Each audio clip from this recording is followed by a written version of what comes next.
What's up, guys? My name's Noah. I make music as Haterade here for Sonic Academy. In this video, we are going to be talking about bitcrushers. Bitcrushers don't get enough love.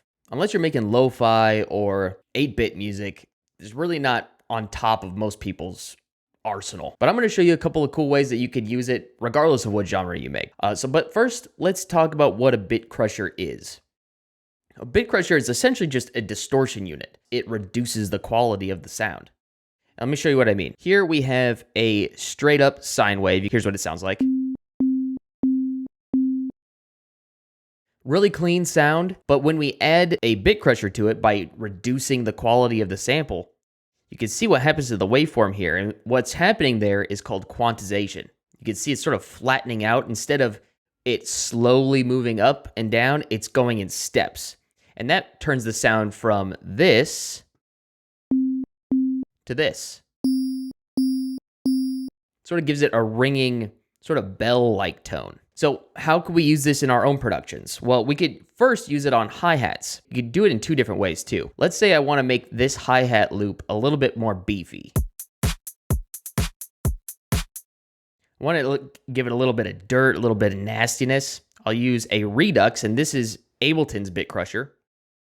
And this is the sample rate. We could reduce the sample rate and the bit depth using the bits knob here. But we're just going to mess with the sample rate here. So listen to what the hi-hat loop does when we bring down the sample rate.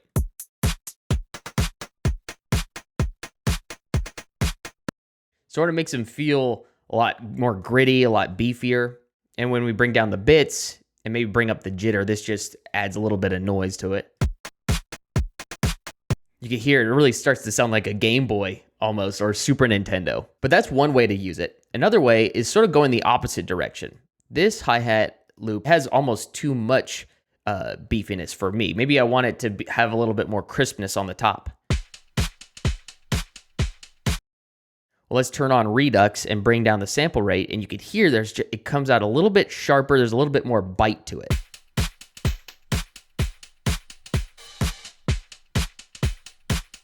You hear it sort of brightens up a little bit. So that's great. So let's move on to another example. I've got a sine wave and a chord progression.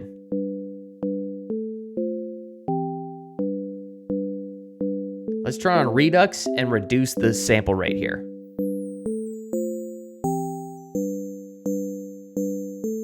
And that combined with some reverb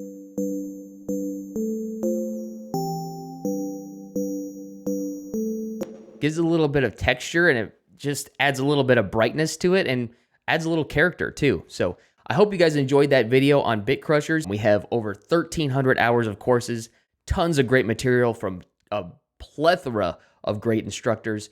Go over there and check it out. See you guys.